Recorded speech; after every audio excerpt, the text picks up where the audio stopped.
أعوذ بالله من الشيطان الرجيم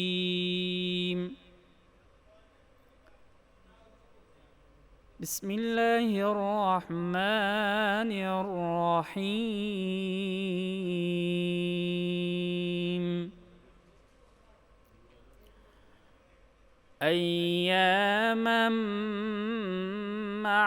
معدودات فمن كان منكم مريضا أو على سفر فعدة من أيام أخر وعلى الذين يطيقونه فدية طعام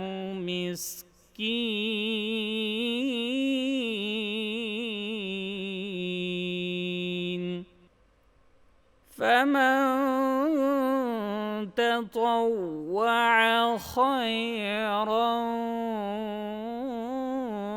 فهو خير له وأن تصوموا خير لكم إن كنتم تعلمون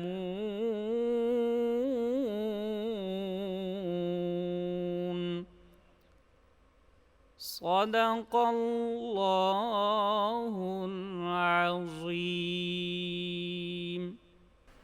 সম্মানিত দর্শক শ্রোতা, আল্লাহ সুবহানাহু ওয়া তাআলা পবিত্র কালামুল্লাহ শরীফের অন্যতম একটি সূরা আল বাকারার 184 নম্বর আয়াতে মুনিব চমৎকারভাবে ইরশাদ করেন, সিয়াম আল্লাহ সুবহানাহু ওয়া তাআলা নির্দিষ্ট কিছু সময়ের জন্য ফরজ করেছেন। সেই সময়ের মধ্যে যদি কেউ অসুস্থ কিংবা সফরে বের হয়, কোনো হাজতের কারণে, কোনো সমস্যার কারণে বান্দা যদি রাখতে না পারে, মুনিব তাদের জন্য কতই না চমৎকার সমাধান দিয়েছেন। আল্লাহ সুবহানাহু ওয়া তাআলা তাদের জন্য বলেন, ফাইদ্দাতুম মিন আইয়ামিন উখর, তারা যেন রমাদানের পরে বা সুস্থ হলে সফর থেকে ফিরে এসে এই রোজা যেন পরিপূর্ণ করে দেন। সুবহানাল্লাহ। আল্লাহ সুবহানাহু ওয়া তাআলা পরবর্তী আয়াতে বলেন, যেই সৎ কাজ করবে আর সিয়াম পালন করে তোমাদের জন্য কল্যাণকর, যদি তোমরা তা জানতে। সূরা আল বাকারা 184 নম্বর আয়াত।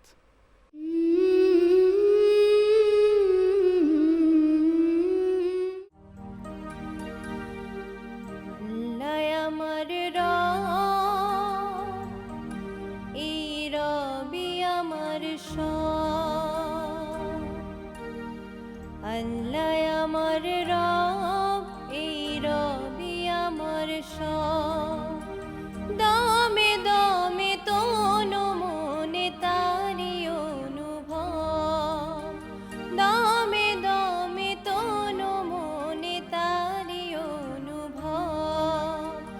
আল্লাহ আমার রব, এই রবি আমার সব। তোমার দুনিয়াতে আমি যেদিকে তাকাই, অথই নিয়ামতে ডুবে আসি সদাই।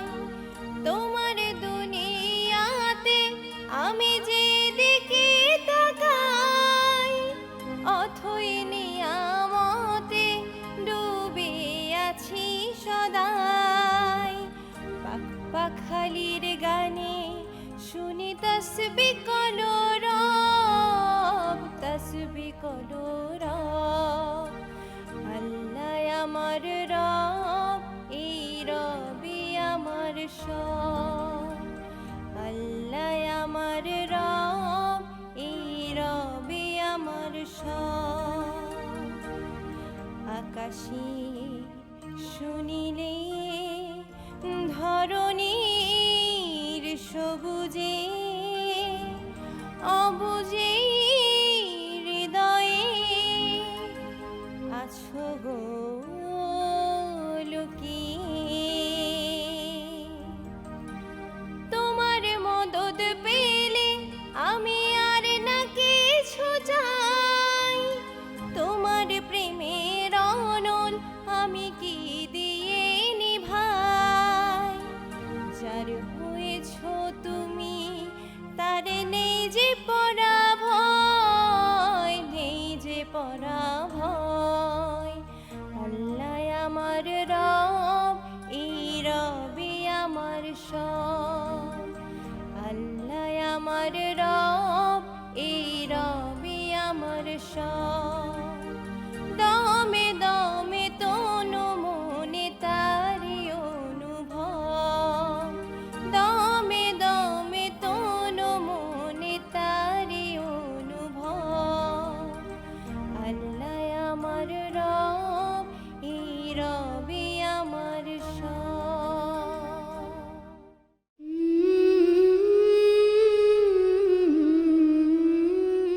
আজকে আলোচনা করব রমজান মাসে ইফতারের খাবার কেমন হওয়া উচিত।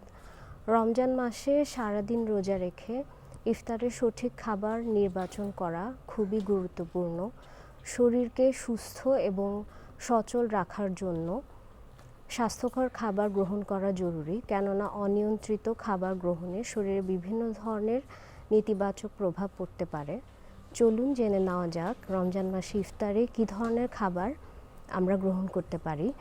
রোজা ভাঙার সময় প্রথমেই পানি এবং খেজুর দিয়ে শুরু করতে পারেন। খেজুরে থাকা ফাইবার আপনার হজমে সাহায্য করবে এবং দ্রুত গ্লুকোজ সরবরাহ করার কারণে আপনার সারাদিনের শরীরের যে ক্লান্তি তা নিমিষেই দূর হবে। রমজান মাসে সারাদিন রোজা রাখার কারণে শরীরে পানি শূন্যতা দেখা দিতে পারে, তাই বিভিন্ন ধরনের শরবত যেমন লেবুর শরবত, তোকমার শরবত, ডাবের পানি বা বিভিন্ন ধরনের তাজা ফলের রস ইফতারের মেনুতে রাখতে পারেন। অনেকে শরবতে অতিরিক্ত চিনি ব্যবহার করে থাকেন, যা স্বাস্থ্যের পক্ষে ক্ষতিকর। তাই শরবতে চিনির পরিবর্তে মধু ব্যবহার করলে তা স্বাস্থ্যের পক্ষে অধিক পুষ্টিকর হবে। ইফতারের মেনুতে যে কোনো ধরনের মৌসুমি ফল অবশ্যই রাখার চেষ্টা করবেন, যেমন আপেল, পেঁপে, পেয়ারা, কমলা, আঙ্গুর, নাশপাতি এ ধরনের ফল রাখতে পারেন। ফল দিয়ে তৈরি যে কোনো ধরনের ডেজার্ট বা মিক্সড ফল ইফতারের মেনুতে রাখা যেতে পারে। এরপর হচ্ছে আপনি ইফতারে রাখতে পারেন সিদ্ধ ডিম, বেকড মাছ, সিদ্ধ মুরগির মাংস বা গ্রিলড মুরগির মাংস। এই ধরনের প্রোটিন জাতীয় খাবার আপনার পেশিকে সবল রাখবে এবং দীর্ঘ সময় শক্তি সরবরাহ করবে। অনেকে ইফতারে ছোলা খেয়ে থাকেন, তবে অতিরিক্ত মশলাদার এবং তেলে ভাজা ছোলা না খেয়ে ছোলা সারা রাত ভিজিয়ে রেখে সিদ্ধ ছোলার সাথে বিভিন্ন ধরনের সবজি, টক দই এবং বাদাম ব্যবহার করতে পারেন। এছাড়া ইফতারে পেট ঠান্ডা রাখার জন্য দুধ চিরা বা দই চিরা খেতে পারেন। এতে পেট ঠান্ডা থাকবে এবং শরীরকে সতেজ রাখবে। এছাড়াও ইফতারে বিভিন্ন ধরনের সবজি দিয়ে তৈরি স্বাস্থ্যকর রেসিপি রাখতে পারেন, যেমন সবজি পাকোড়া, সবজি দিয়ে তৈরি নুডলস, সবজির রোল, এরপর সবজি মোমো বা চিকেন মোমো রাখতে পারেন। তবে খেয়াল রাখতে হবে এই ধরনের সবজিতে যেন অতিরিক্ত তেল ব্যবহার করা না হয়। রমজান মাসে অতিরিক্ত ভাজা পোড়া বা মশলাদার খাবার না খেয়ে স্বাস্থ্যকর খাবার খাওয়ার অভ্যাস গড়ে তুলতে হবে। পরিমিত, ব্যালেন্সড এবং পুষ্টিকর খাবার আপনার রমজানকে করে তুলবে সহজ এবং স্বাস্থ্যকর।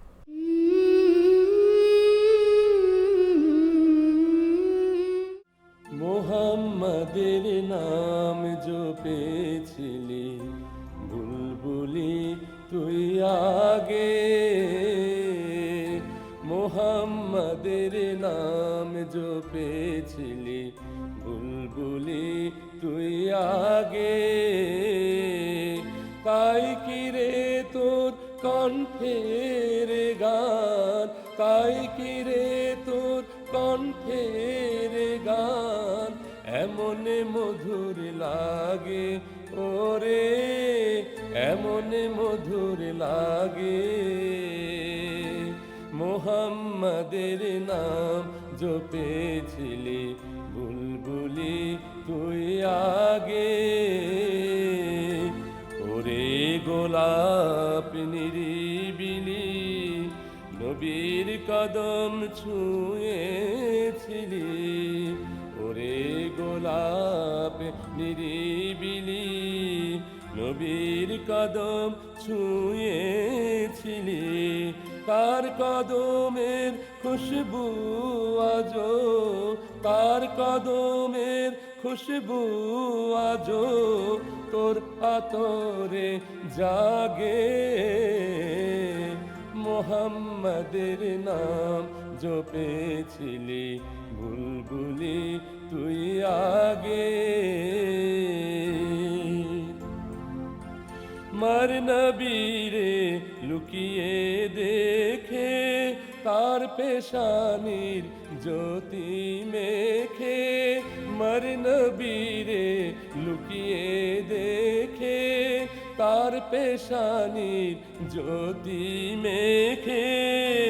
ওরে ও চাঁদ রাঙিলি কি তুই, ওরে ও চাঁদ রাঙিলি কি তুই গভীর অনুরাগে, ওরে গভীর অনুরাগে।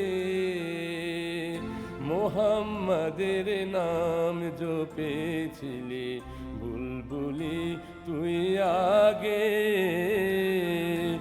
ওরে ভ্রমর তুই কি প্রথম চুমেছিলি তাহার কদম, ওরে ভ্রমর তুই কি প্রথম চুমেছিলি নবীর কদম। গুনগুনিয়ে সেই খুশি কি, গুনগুনিয়ে সেই খুশি কি জানাসের গুলবাগে। মোহাম্মদের নাম জপেছিলি বুলবুলি তুই আগে। মোহাম্মদের নাম জপেছিলি বুলবুলি তুই আগে।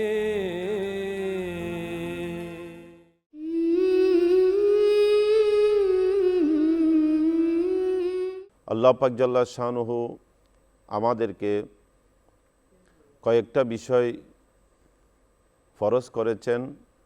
বিশেষ করে আমরা যারা বালেগ, তন্মধ্যে একটা হচ্ছে রমজানের রোজা। ইসলামের পঞ্চস্তম্ভের একটা গুরুত্বপূর্ণ স্তম্ভ হচ্ছে রমজানুল মোবারকের সিয়াম সাধনা পালন করা। এই সিয়াম সাধনা ফরজ ইবাদত। একজন মুমিন কখনো ইচ্ছা করে রমজানের রোজা ত্যাগ করতে পারে না। তাই যারা পবিত্র রমজানের রোজা নিয়ত করে পালন করার পর যদি ইচ্ছা করে কোনো উজর ব্যতীত ভঙ্গ করে, তখন তাকে কাজা ও কাফারা উভয়টি আদায় করতে হয়। আমরা জানি রমজানুল মোবারক বিশেষ করে রোজা রাখতে হয় সুবহে সাদিক থেকে শুরু করে সূর্য অস্ত যাওয়া পর্যন্ত। বিভিন্ন কিতাবের মধ্যে রমজানের পরিচয় এইভাবে তুলে ধরা হয়েছে: ওয়াল ইমসাক আনিল আকলে ওয়া শুরবে ওয়াল জিমা মিন তুলুইল ফজরিস সাদিক ইলা গুরুবিশ শামস মা নিয়াতিস সওম। এখানে দেখা যাচ্ছে নিয়তের মাধ্যমে সুবহে সাদিক থেকে শুরু করে সূর্যাস্ত পর্যন্ত সকল পানাহার, কামনা বাসনা, ইন্দ্রিয় তৃপ্তি থেকে আমাদেরকে বিরত থাকতে হবে, তাহলে এটাকে রোজা বলা হবে। এই সময়ের ভিতরে কেউ যদি ইচ্ছা করে পানাহার করে কিংবা স্ত্রীর সাথে সম্পর্ক করে, তখন হাদিস ও ফিকাহ শাস্ত্রের পরিভাষায় ওনাকে কাফারাও দিতে হবে, কাজাও আদায় করতে হবে। কাজা মানে একটা রোজার পরিবর্তে আরেকটা রোজা রাখবে, এবং কাফারা মানে তিনটা পদ্ধতির একটা পদ্ধতি। হাদিসে পাকে রয়েছে তিনটা পদ্ধতির কথা। বিশেষ করে বুখারী শরীফের হাদিস, এক ব্যক্তি এসে বললে, ইয়া রাসূলুল্লাহ, আমি ভুল করেছি, আমি আমার স্ত্রীর সাথে সম্পর্ক করেছি, সহবাস করেছি। আল্লাহর নবী ইরশাদ করলেন, ও আমার সাহাবী, তাহলে তুমি একটা গোলাম আজাদ করো। সাহাবী বলল, ইয়া রাসূলুল্লাহ, আমার তো গোলাম আজাদ করার ওই এবিলিটি নাই। আমার নবী বললেন, তাহলে কন্টিনিউ লাগাতার 60টা রোজা রাখো। সাহাবী বলল, ইয়া রাসূলুল্লাহ, আমার তো 60টা রোজা রাখারও ওই এবিলিটি বা আমার ওই সক্ষমতা নাই। আমার নবী বললেন, তাহলে তুমি 60 জন মিসকিনকে আহার করাও, ফ্যাট ভরে 2 বেলা আহার করাও। ওই সাহাবী বললেন, ইয়া রাসূলুল্লাহ, আমার ওই 60 জন মিসকিনকে আহার করানোর ক্ষমতা নাই। তো আমরা এখান থেকে, এই হাদিস থেকে বুঝতে পারি যে রোজার কাফারা আদায় করার জন্য 3টি পদ্ধতির একটা পদ্ধতি অবশ্যই পালন করতে হবে। প্রথমত আমাকে একজন গোলাম আজাদ করতে হবে। যদি আমি ইচ্ছা করে রোজা ভঙ্গ করি, ইচ্ছা করে পানাহার করি, ইচ্ছা করে আমার স্ত্রীর সাথে সম্পর্ক করি, তাহলে আমাকে প্রথমত এই গুনাহের, এই পাপের প্রায়শ্চিত্ত হিসেবে একজন গোলাম আজাদ করতে হবে। এটা হচ্ছে রোজার কাফারার প্রথম বিধান। দ্বিতীয়ত, এখন যেহেতু বর্তমানে দাসদাসী বা গোলাম আজাদ এই সিস্টেমটা নাই, পৃথিবী থেকে গোলাম আজাদ এবং গোলাম দাসদাসী মুক্ত হয়ে এখন মানুষ স্বাধীন হয়েছে ইসলামের সোহবতে আসার কারণে। পৃথিবী থেকে দাসদাসী দূর হয়েছে, মানুষ স্বাধীন হয়েছে ইসলামের আলোতে আলোকিত হয়ে। এখন সব মানুষ স্বাধীন, আর এখন দাসদাসীর বিধান নাই। তাই আমাদেরকে দ্বিতীয় পদ্ধতি অবলম্বন করতে হবে কাফারা হিসেবে। সেটা হচ্ছে লাগাতার 60টা রোজা রাখা, মাঝখানে কোনো গ্যাপ দেওয়া যাবে না। শুধুমাত্র যদি আমার মাঝখানে 5 দিন চলে আসে, যেহেতু 5 দিন রোজা রাখা হারাম, তোর মধ্যে 2 ঈদের 2 দিন, ঈদ উল ফিতর, ঈদ উল আজহা, এরপরে আপনার জিলহজ মাসের 11, 12, 13 তারিখ, এই 5 দিন ব্যতীত কোনো দিন আমি গ্যাপ দিতে পারবো না, লাগাতার 60টা রোজা রাখতে হবে। যদি আমি ইচ্ছা করে একদিন গ্যাপ দিই, মনে করেন আমি 59 বা 59টা রোজা রাখার পর আরেকটা রাখি নাই, মাঝখানে একদিন গ্যাপ দিয়ে আরেকটা রাখলাম, হবে না। আমাকে কন্টিনিউ লাগাতার 60টা রোজা রাখতে হবে। যদি আমি 60টা রোজা রাখার ওই সক্ষমতা যদি না থাকে, আমার শারীরিক সক্ষমতা বা অ্যাবিলিটি যদি না থাকে, তাহলে আমাদেরকে হাদিস এবং ফিকহ শাস্ত্রের ক্ষেত্রে আমরা দেখি আরেকটা পদ্ধতি, সেটা হচ্ছে 60 জন মিসকিনকে আমি 2 বেলা পেট ভরে আহার করাবো। 60 জন মিসকিনকে 2 বেলা আহার করাবো। এক্ষেত্রেও যদি আহার করাতে না পারি, তাহলে আমি ফিদিয়া দিয়ে দিব। এক রোজার পরিবর্তে একটা ফিতরা। এক ফিতরা মানে আমাদের বিভিন্ন ফিকার বিভিন্ন কিতাবের মধ্যে বিভিন্ন এই নিয়ম বা অনুমান ওজন রাখা হয়েছে। তোর মধ্যে আমাদের যেটা সবচেয়ে বিশুদ্ধ সেটা হচ্ছে 2 কেজি 50 গ্রাম। 2 কেজি 50 গ্রাম আটা বা আটার সমপরিমাণ টাকা আমি একজন মিসকিনকে দিয়ে দিব। তাহলে 60টা রোজার জন্য 60 জন মিসকিনকে আমি ফিদিয়া দিয়ে দিব। এটা তখনই জায়েজ হবে যখন আমি রোজা রাখতে সক্ষম হব না। যদি রোজা রাখতে সক্ষম হয়, তাহলে আমি ফিদিয়া দিলে আদায় হবে না। তাহলে দেখা যাচ্ছে একজন মুসলমান হিসেবে রোজা রাখা ফরজ। তবে রোজার ক্ষেত্রে যদি আমি ইচ্ছা করে রোজা ভঙ্গ করি, তাহলে শরীয়ত আমাকে 3টা পদ্ধতির একটা পদ্ধতি আদায় করার জন্য জায়েজ দিয়েছে। প্রথমত আমাকে দেওয়া হয়েছে গোলাম আজাদ। গোলাম আজাদ করতে না পারলে আমি 60টা রোজা রাখবো। 60টা রোজা রাখার যদি সক্ষমতা না থাকে, 60 জন মিসকিনকে আমি ফিদিয়া দিয়ে দিব। আল্লাহ পাক আমাদেরকে রোজার পবিত্রতা রক্ষা করার তৌফিক দান করুন। প্রিয় দর্শক মণ্ডলী, আসুন আমরা পবিত্র রমজানুল মোবারকের পবিত্রতা রক্ষা করি। আর আমাদের রোজা যাতে শুধু না খেয়ে থাকি এরকম না হয়, আমাদের চোখ, মুখ, অন্তর যেন পাপাচার থেকে রোজা রাখে। আল্লাহ পাক আমাদেরকে সহিভাবে আমল করার তৌফিক দান করুন। আল্লাহুম্মা আমিন। আলহামদুলিল্লাহি রাব্বিল আলামিন হামদাশ শাকিরিন ওয়াসসালাতু ওয়াসসালামু আলা রাসূলিহি মুহাম্মাদিন ওয়া আলা আলিহি ওয়া আসহাবিহি আজমাইন। আল্লাহ আমাদের এ রোজা, সিয়াম সাধনা, কিয়াম, তারাবির নামাজ, সেহেরি, ইফতারকে কবুল করুন। আল্লাহ এই রোজার উসিলায় আমাদের জীবনের গুনাহ মাফ করে দাও। আমাদের দেশের উপর শান্তি বিরাজ করে দাও। আল্লাহ প্রত্যেক মুমিন মুসলমানকে রোজা রাখার মাধ্যমে আল্লাহ তাদেরকে ধৈর্য শক্তি দান করুন। আল্লাহ তাদেরকে আল্লাহ বিশেষ করে বিভিন্ন পাপাচার থেকে হেফাজত করুন। আল্লাহ আমাদের সবাইকে রোজার উসিলায় আমাদের মা বাপ যারা দুনিয়ার মধ্যে রয়েছে হায়াতের মধ্যে বরকত দান করুন। যারা দুনিয়া থেকে চলে গিয়েছে জান্নাতুল ফেরদৌস নসিব করুন। বিজুদি সুবহান রাব্বিকা রাব্বিল ইজ্জাতি আম্মা ইয়াসিফুন ওয়া সালামুন আলাল মুরসালিন ওয়ালহামদুলিল্লাহি রাব্বিল আলামিন বিহাক্কি লা ইলাহা ইল্লাল্লাহু মুহাম্মাদুর রাসূলুল্লাহ।